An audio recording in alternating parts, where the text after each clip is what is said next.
একটা Indian railway সেক্টরের একটা দুর্দান্ত কোম্পানিকে আলোচনা করব, কিন্তু সেটা আলোচনা তো চলছেই, কিন্তু তার সঙ্গে বেশ কিছু পজিটিভ খবর থাকছে। যেরকম ধরনের ইন্ডিয়ান রেলওয়ে সেক্টর, আগামী দিনে ইন্ডিয়ান রেলওয়ে গভর্নমেন্টের বাজেট যেটা আসছে সেখানে কিছু পজিটিভিটি, এবং ইনভেস্টরদের বিশ্বাসযোগ্যতাটা আস্তে আস্তে ইন্ডিয়ান রেলের ওপরে বাড়ছে, তার একটা ইম্প্যাক্ট দেখতে পাওয়া যাবে।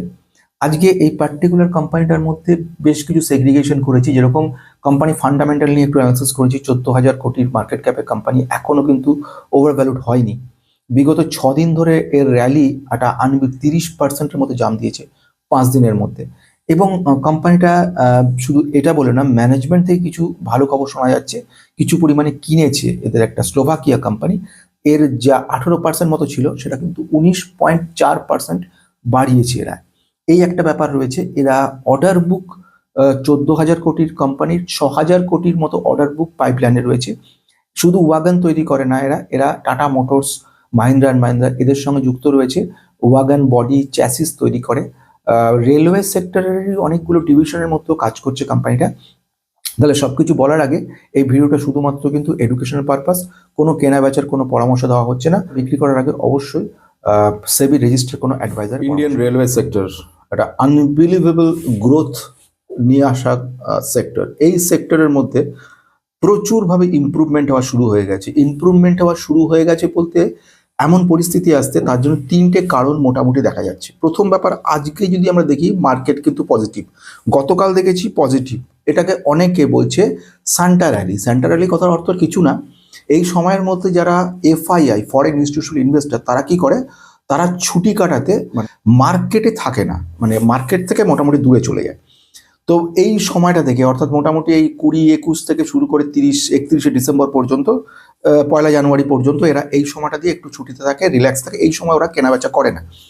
এই সময়টাতে যখন কেনাবেচা করছে না, ডোমেস্টিক ইনস্টিটিউশনাল ইনভেস্টর তারা কিন্তু কনস্ট্যান্ট কিনছে। তার মানে এখন পরিস্থিতি আগে ছিল এফআইআই বিক্রি করছে, ডিআইআই কিনছে। এখন এফআইআর বিক্রি করছে না, স্টপ হয়ে গেছে, অলমোস্ট স্টপ। তো সেখানে যখন ডিআইআই কিনে যাচ্ছে, তাহলে ন্যাচারালি একটা জিনিস দেখাই যাচ্ছে, পজিটিভ মুভমেন্ট। এবং তারই কিন্তু আমরা যে জিনিসটা দেখতে পারলাম আজকে, তারই একটা ইম্প্যাক্ট কিন্তু আমাদের এখানে পড়লো। এবং যে কারণের জন্য কিন্তু আমাদের নিফটি আজকে 26,000 ছাড়িয়ে 26,174-এ পৌঁছে গেছে। সেন্সেক্সে আমরা দেখছি 85,514 এখন মোটামুটি দেখতে পাচ্ছি। আজকে যে বিষয়টা রয়েছে, যে সমস্ত স্টকগুলোকে নিয়ে আমি কিছুদিন আগেও আলোচনা করছিলাম, প্রতিটা স্টক এখন দারুণ পজিশনে রয়েছে। যে 2-4 জন বলছিল তারা এখন চুপচাপ, যে রিটার্ন দিচ্ছে না। তো যাই হোক, সেটা ফ্যাক্টর নয়। ফ্যাক্টরটার মধ্যে যেটা দরকার সেটা হচ্ছে বেশ কিছু কোম্পানি, যেমন অ্যাপোলোর কথা যদি বলি, আজকে দেখছি 4% অ্যাবোভ। আইআরকন, আগের দিন ইন্টারন্যাশনালের কথা নিয়ে বলছিলাম, সেটা এখন খুব সুন্দর জায়গায় চলে গেছে। এছাড়াও আরও বাকি যে সমস্তগুলো রয়েছে সেগুলো, যেরকম রামকৃষ্ণ ফোর্জ, যেটাকে নিয়ে আমি কিছুদিন আগে বলছিলাম ওয়াগানের ব্যাপার নিয়ে। এছাড়াও আরও বাকি আরভিএনএল, আইআরএফসি, কম বেশি রেল সেক্টর ইমপ্রুভমেন্ট হচ্ছে। এরও পিছনে একটা কারণ রয়েছে। সেই কারণ সেটা আমি যদি বলি, সেটা হচ্ছে 2026-এর বাজেটে ইন্ডিয়ান রেলের ওপরে সরকার থেকে একটা বড় কিছু এক্সপেক্ট করছে, এবং সে কারণের জন্যই কিন্তু র্যালিটা দেখা যাচ্ছে। অর্থাৎ গোটা মার্কেটটা কিন্তু দাঁড়িয়ে থাকে ওই আগামী দিনের কি দাঁড়াচ্ছে, কি হতে পারে তার উপরে। মানে একটা পেনের দাম রেডি হয়, মানে এই পেনটার দাম দাঁড়িয়ে আছে, কথার কথা বলছি, 40 টাকা। কিন্তু যখন এইটা আগামী দিনে আর পাওয়া যাবে না, এটা শোনা গেল, সঙ্গে সঙ্গে কিন্তু এটার দাম আর 40 থাকলো না, 400 হয়ে গেল। কারণ আগামী দিনে এর একটা অভাব সৃষ্টি হবে। ঠিক মার্কেটে এরকম তৈরি হয় যে এরপরে এমন একটা জায়গায় চলে যাবে যেখানে কিন্তু আর পাওয়া যাবে না এই দামে, এই জায়গা থেকে কেনা শুরু হয়। তারপরে বাজেট আসছে, বাজেটে ইমপ্রুভমেন্ট হবে, ফলে মার্কেট আবার দৌড়বে। এই চিন্তা ভাবনা করে, যেরকম আমরা আগে দেখেছিলাম, রেজাল্ট যতটা ভালো হচ্ছিল তার থেকে বেশি এক্সপেকটেশন থাকার কারণে রিকভারির জায়গায় প্রবলেম হচ্ছিল, কারেকশন হয়ে গেছিল 20%, 30%, ইভেন 40%। বেশ, এইগুলো তো বোঝা গেল। এখন আস্তে আস্তে খুব পজিটিভ জায়গা আসছে, কিছুদিন আরও পজিটিভিটি আমরা দেখতেই পারবো মার্কেটে। কিন্তু এখন যেটা নিয়ে কথা বলতে চলেছি, যে কোম্পানিটার কথা বলবো, ইন্ডিয়ান রেলওয়ে সেক্টরের একটা কোম্পানির কথা বলছি। কোম্পানিটা কিন্তু এখনও, যেটাকে বলছি ওয়াগন তৈরি করা কোম্পানি, যে কোম্পানিটার পোটেনশিয়াল ক্যাপাবিলিটি খুব ভালো রয়েছে। আগেও কিন্তু এই কোম্পানিটাকে নিয়ে বলেছি।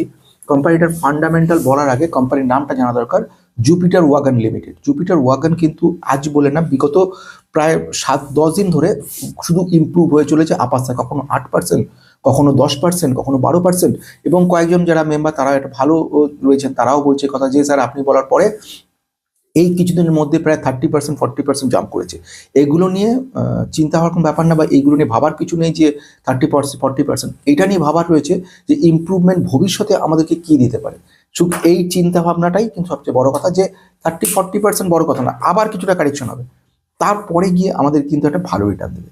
যে কোম্পানিটার কথা বললাম জুপিটার ওয়াগন, কোম্পানিটা কিন্তু মিড ক্যাপ লেভেলের, মানে 14,000 কোটি মার্কেট ক্যাপের মোটামুটি কোম্পানিটা রয়েছে, 14,000 ক্রোডসের মার্কেট ক্যাপের কোম্পানি। এই কোম্পানির ক্ষেত্রে একাধিক বড় বড় কোম্পানির সঙ্গে টাই আপ করেছে এবং জয়েন্ট ভেঞ্চার করেছে। বেসিক্যালি এদের কাজকর্ম হচ্ছে ওয়াগন তৈরি করা। ইন্ডিয়ান রেল হচ্ছে মেন ক্লায়েন্ট বলা মানে বাহুল্য। কোম্পানিটা যে রেল মোবিলিটি বিজনেস, তার উপরে মানে ওয়াগন রিলেটেড, ডিফেন্স ওয়াগন তৈরি করা, container career wagon, wagon accessory, passenger coach accessories, wheel set তৈরি করা, সব কিছুর ব্যাপারে কাজ করছে। রোড এবং মাল্টি মডেল মোবিলিটির ওপরেও কিন্তু কাজ করছে কোম্পানিটা। গ্রোথও খুব সুন্দর রয়েছে। আমি দেখি যে রেভিনিউ যেটা আসছে সেটাও খুব সুন্দর আসছে, ওয়াগন থেকেই 86% মতো আসছে। এছাড়াও কমার্শিয়াল ভেহিকেল কাজ করছে। অর্ডার বুক হচ্ছে আনবিলিভেবল, 14,000 কোটির মার্কেট ক্যাপের অর্ডার বুক যদি দেখা যায় দেখবে 5,000 কোটিরও বেশি, অর্থাৎ 5,900 কোটি, মানে ভালো বলা যায় 6,000 কোটি টাকার মতো কিন্তু অর্ডার বুক রয়েছে। এটা কিন্তু একটা বিরাট বড় পাইপলাইনে রয়েছে, একটা অর্ডার পেয়ে চলেছে। অথচ কোম্পানিটা কেন জানি না মার্কেটে এরকম জায়গায় চলে গেছিলো, এইরকম একটা বটম তৈরি করেছিল, করে আবার কোম্পানিটা ওঠা শুরু করে দিয়েছে। এবং খুব স্বাভাবিক, এই মার্কেট তো আসবেই এই জায়গাতে, তারপরে এটাকেও ব্রেক করে ওপরে উঠে যাবে। খুব সিম্পল, এটা হচ্ছে বড় ব্যাপার না। যারা লং টার্ম ইনভেস্টার তারা এইসব ব্যাপার ভাবে না, যারা শর্ট টার্ম তাদের ক্ষেত্রে কিন্তু এটা একটা অপরচুনিটি তৈরি করতে পারে। এখন আসছে ক্লায়েন্টের ক্ষেত্রে, বড় বড় ক্লায়েন্ট রয়েছে, টাটা মোটরসের মতো ক্লায়েন্ট, মাহিন্দ্রা রয়েছে, এছাড়া রয়েছে ডিপিডাব্লিউ, এসিসি, জেএসডাব্লিউ স্টিল, রেশমি গ্রুপ, আদানি পোর্টস, লজিস্টিক্স, এগুলো সব রয়েছে। পার্টনারশিপ যেটা জয়েন্ট ভেঞ্চার করছে সেখানেও বিদেশি কোম্পানি যেমন চেজ রিপাবলিক তাদের সঙ্গে আছে। এছাড়া স্পেনের একটা কোম্পানি রয়েছে, তাদের সঙ্গে আছে টেলার্স আলজেরিয়া বলে। আর এছাড়াও বেশ কিছু কোম্পানির সঙ্গে, যেমন প্রেজেন্টলি আরেকটা কোম্পানি স্লোভাকিয়া কথা বলবো, তত্রভঙ্কা। তত্রভঙ্কা কেন কথাটা শব্দ উচ্চারণ করে বললাম, স্লোভাকিয়া কোম্পানি, তার কারণ হচ্ছে কোম্পানিটা কিন্তু রিসেন্ট নিউজ অনুযায়ী যেটা ম্যানেজমেন্টের মধ্যে রয়েছে, তারা কিন্তু বাই করা শুরু করেছে।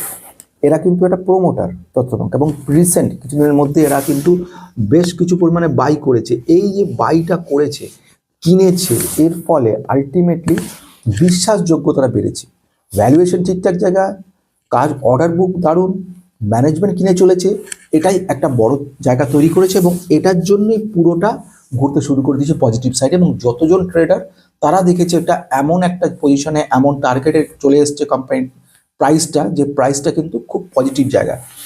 ইনভেস্টাররা বিশ্বাসযোগ্যতা বেড়েছে, 3 বছর, 5 বছর, 10 বছরের জন্য ইনভেস্টাররা রাখে, তারা ইনভেস্ট করা শুরু করে দিয়েছে। তা এই হলো ব্যাপার। ম্যানুফ্যাকচারিং 12টা ম্যানুফ্যাকচারিং প্লেস রয়েছে তৈরি করার, প্রোডাকশন ইন্দোর, জব্বলপুর, ঔরঙ্গাবাদে রয়েছে।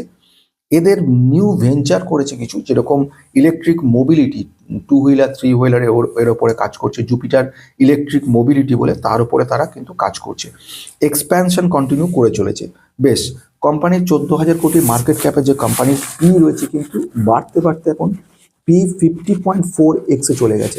এটা কিন্তু একটা ওভারভ্যালুর জায়গায় চলে আসছে আস্তে আস্তে, মানে এখনের পরে আর এটাকে বেশি দিন এই সিচুয়েশন বাই করা যাবে না। আর return on capital employed, return on ইকুইটিও ভালো জায়গায় রয়েছে। রিটার্ন অন ক্যাপিটাল এমপ্লয়েড 21.5 এবং রিটার্ন অন ইকুইটি 17 রয়েছে, দুটোই ভালো জায়গায় রয়েছে। প্রোমোটার তো 68% হোল্ড করেছে এবং আরও কিনছে। আরেকটা জিনিস দেখবো, সেটা হচ্ছে ইন্ডাস্ট্রিজ পির সঙ্গে যদি দেখি, ইন্ডাস্ট্রিজ পি কিন্তু এই মুহূর্তে কিন্তু উল্টো কথা বলছে, 51 ইন্ডাস্ট্রিজ পি, অর্থাৎ খুব বেশি ওভারভ্যালুর জায়গায় যায়নি।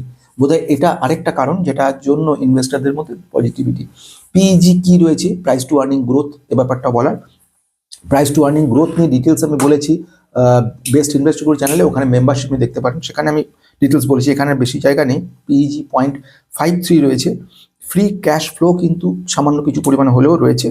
আর একটা জিনিস বলার রয়েছে, সেটা হচ্ছে রেজাল্টটা যদি দেখে নেওয়া যাক, দেখা যাবে গতবারে আমাদের সেপ্টেম্বরে 974 কোটি ছিল, এবারে কিন্তু কমে গেছে 760 কোটি। মানে এইটার রেজাল্টের দিকে কিন্তু দেখতে গেলে আমাদের সেলস যেটা 974 থেকে 707-এ চলে এসছে, কিছুটা হলেও কম। বেশ নেট প্রফিট যেটা ছিল 89 কোটি না 89 ক্রোর্স, সেটা এখন চলে এসছে ন্যাচারালি কমবে 53 ক্রোর্স, কিন্তু গত কোয়ার্টারে ছিল 33 ক্রোর্স, মানে 33 থেকে বেশি হয়েছে, কিন্তু ইয়ার অন ইয়ার বেসিসে কম হয়েছে। এটা একটা ব্যাপার রয়েছে। আর একটা কথা বলা হচ্ছে প্রোমোটারের সংখ্যা। প্রোমোটার কিন্তু এখন এই মুহূর্তে 68.09 রয়েছে প্রোমোটারের সংখ্যা, এবং প্রোমোটার কিন্তু রিসেন্টলি কিছুটা বাইও করেছে। যেমন দেখতে পাচ্ছি এখানে তত্ত্বভঙ্কা রয়েছে 18.69, ওরা কিছুটা বাড়িয়েছে বেশ। এবার আসবো আরেকটা ঘটনার দিকে, সেখানে যে প্রোমোটার যারা রয়েছে ম্যানেজমেন্টে, তারা যেটা খবর পাওয়া যাচ্ছে তত্ত্বভঙ্কা যারা, তারা 18.9% যেটা ছিল রিসেন্ট খবর অনুযায়ী, যে খবরটা কিন্তু আমাদের স্ক্রিনারে আপডেট হয়নি, 19.4% চলে এসছে। এটা মানে 470 টাকা করে কিন্তু ওরা কিনেছে শেয়ার।